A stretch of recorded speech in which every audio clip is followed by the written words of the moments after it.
At first blush, the global economy appears to be getting its mojo back, with Europe at its most buoyant for years and the Fed weaning the US economy off life support.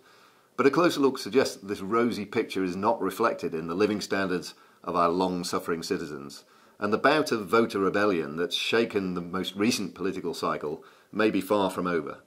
To discuss these issues, I'm joined by Mike Jakeman from our global forecasting team. Hi, Mike. Hi, Alasdair. Let's look at the US first. The latest meeting, the Fed, they raised interest rates a second time in 3 months, and indications that they're going to start reducing their stockpile of securities as well. So this is quite a vote of confidence in the US recovery. Is the Fed right? Right to raise interest rates? Yes, probably. And to be that confident about the sustainability of the recovery? I think so. I think what we've seen in the last couple of years is that the Fed has been quite dovish, and it's kind of let the economy perhaps outperform its own expectations. But actually this year we've seen a marked change in tone from the Fed. So Janet Yellen has said that the Fed is going to raise rates more aggressively. And actually, funnily enough, since she said that, that the economy has actually stumbled a little bit. The growth in the first quarter was 1.2% annualized, which is not great. And actually, inflation has slowed this year. So actually, the case for, on a sort of one-off basis, the case for tightening interest rates this particular month wasn't actually that strong. But she has said that the Fed has faith in the economy, and this wobble in inflation is going to be short-term, and it's willing to kind of stake a bet that the economic recovery is going to sort of continue and the economy will grow moderately in the next couple of years. And I think she's broadly right. I think that the US economy has a problem with quantifying first quarter growth. Year after year after year, we get a sluggish first quarter, and then it recovers in the next few. And I think the same thing is going to happen this year. I think we're talking about interest rates that are still extremely low in historic terms. This has taken us to a range of between 1 and 1.25%, which is still very low. I don't think that's going to be is going to increase debt burdens or the onerousness of repaying debt significantly, that we'll see it in slower GDP growth. I think the Fed is still well within its rights to push interest rates up, and I don't think we'll see that manifesting itself in weaker growth this year as a result. Okay, good. That's sort of positive and encouraging. Yeah. So let's look at Europe, where there's also pretty encouraging, you know, at the macro level at least, the growth picture looks a lot better than it has done previously. How's that reflected in the fundamentals? Is this a fundamentally driven recovery that we can rely on to be sustained? And what clouds are out there on, just over the horizon that may come our way? Okay, so Europe has grown relatively, the euro area has grown pretty well in the first quarter, and we've raised our forecast for the euro area for this year from 1.6 to 1.8%, and it's a great thing to be able to revise up Europe. And I think that this is a relatively sound recovery. It's not like a year ago where Europe grew quite quickly at the first quarter because of the effect of cheap oil. This is a bit more sustainable, I think. And we're seeing positive movements in the right kinds of indicators. So we've got unemployment is now at, keeps setting these 8 or 9 year lows. It's the lowest that it's been since before the financial crisis. We're getting broad-based growth in Germany and France, and even a little bit in Italy as well. So it's being driven by the biggest economies in the region. Economies that have put through the more painful structural reforms, like Spain and Portugal, are continuing to see those measures pay off. We are not on the cusp of a European boom by any means, because let's remember that this growth is being driven off extremely accommodative monetary policy. We've still got a QE program underway by the ECB. We think it's going to be at least another year before it even begins to taper that. So if you compare where Europe and the US are, you get a few commentators saying, actually, look, Europe is growing faster than the US now, and isn't that great? Well, let's consider the fact that Europe is 3 to 4 years behind where the US is in terms of its growth cycle and in terms of where monetary policy is. So let's not get carried away on Europe, but on the other hand, after the years that Europe has had, the opportunity for us to revise up growth is a nice one to take. Of course, a bit of a luxury. But bumps in the road. I mean, there are big events. We're hearing more and more about Greece again, so another sort of bit of a cliff edge for Greece. Brexit, of course, on the way. Very briefly, how concerned should we be about some of these sort of uncertainties that lie ahead? I think the bigger cloud actually is not the individual episodes of political risk, which will continue to play out over the next couple of years. It's the bigger stuff like demographics that's the thing that's going to weigh on European growth and productivity in the next decade or so. Undoubtedly, if we got a hard Brexit, by that we mean no deal whatsoever and the trade reverting to WTO rules, or Grexit in the next few years, those will be visible in the numbers, and the euro area will grow less quickly for a period as a result.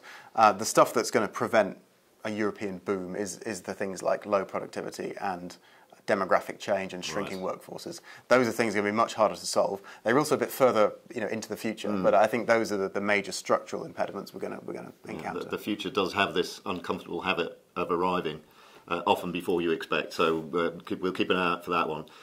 You mentioned unemployment. It's really interesting. The jobs in America, which we're all being told consistently.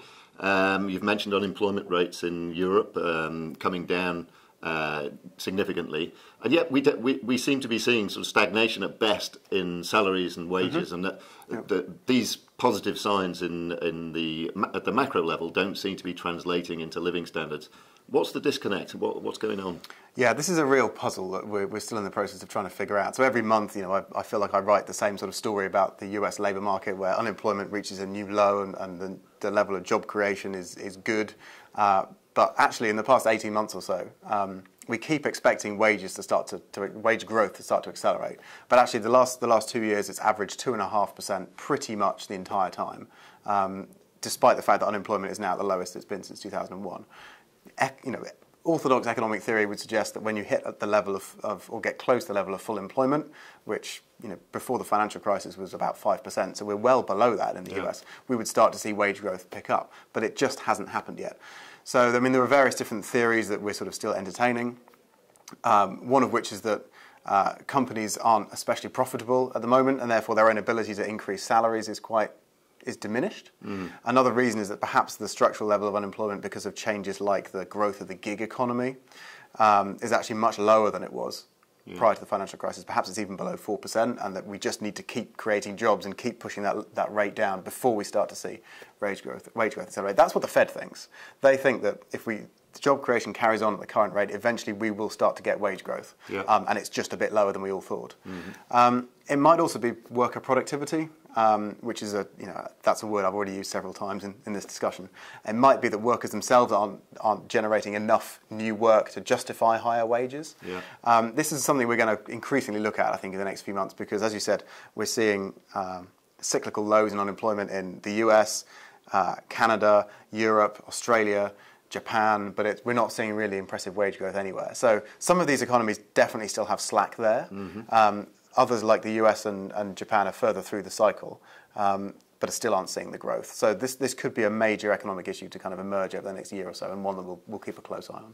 Right, and of course nothing makes people angrier than being told that everything's getting better, but them feeling themselves that it's not getting better for them, and we've seen this translated into the political process that's gone on over recent years. No doubt we'll have other unexpected and volatile results in the future. This is something that the political mainstream needs to fix, because it's all very well and good them saying, look, we've got a much stronger economy than a year ago, but if people aren't feeling it in their salaries, and certainly here in the UK we now have real wage growth is now negative again because of Brexit-related higher inflation, then that's not going to sell it to voters. So this is a problem that isn't just going to occupy wonky economists. This is a problem for mainstream politicians too. Okay, good. Well, let's move on now then to a slightly different topic. The oil market has been fascinating it always is fascinating, but there's been this sort of a bit of a price war between the major producers led by Saudi Arabia and OPEC around them, and these new unconventional sources of oil, particularly shale plays in the United States. The result of which really has been a deepening decline in oil prices. The attempts by the Saudis and the people around them to drive prices up just don't seem to be getting any traction.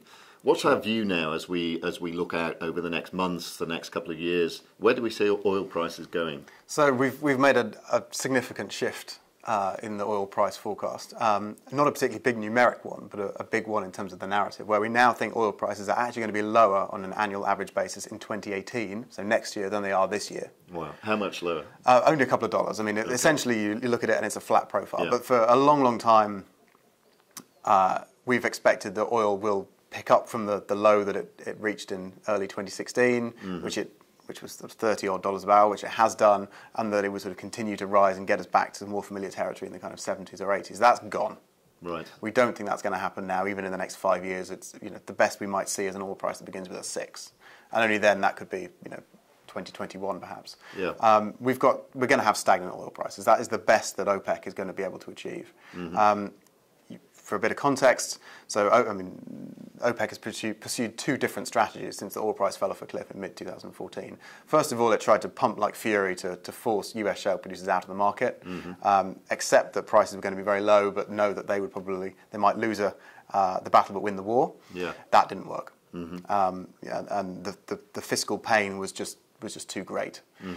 So then, since the end of last year, they've pursued the alternative strategy, which is to try and rein in supply a bit, as much as their members can bear.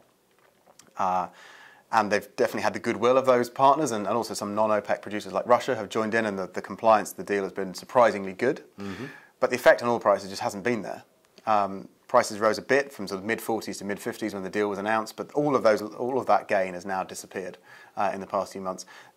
Shale production has risen again, and OPEC is back in this unhappy situation now. Because they've committed to cutting supply, and they now said they're going to do that until at least the end of March next year. We think it'll actually have to go longer than that. Because if this deal expires in March, the oil market still won't have rebalanced properly, and we'll get a big wave of this OPEC oil that's been sort of frozen, if you like, coming back onto the market, and prices will go right back down again, probably potentially to the middle 30s again, if that was to happen. Right. So what they'll have to do is just keep it going for longer and longer. Now, of course, the longer it goes on, the less willing some of their partners will be. When I say they, I mean Saudi Arabia primarily, to continue to cooperate. So what will happen is probably gradually disintegrate in the second half of next year. That will exert downward pressure on the market, and that's why we think prices will be lower next year than this. It is really, really hard to imagine a situation at the moment where oil is going to be sustainably in the 60s right now. There is just a fundamental market imbalance between mediocre global economic growth combined with weaker oil intensity in some big emerging markets, China, with this abundant supply that just continues to come out of the US, and OPEC's inability to kind of form an effective response to that. Great. Well, thank you very much for that. Very broad analysis. So you can keep up with our coverage of these issues and others by visiting our websites. And of course, please do join us again next month for another look at the global outlook.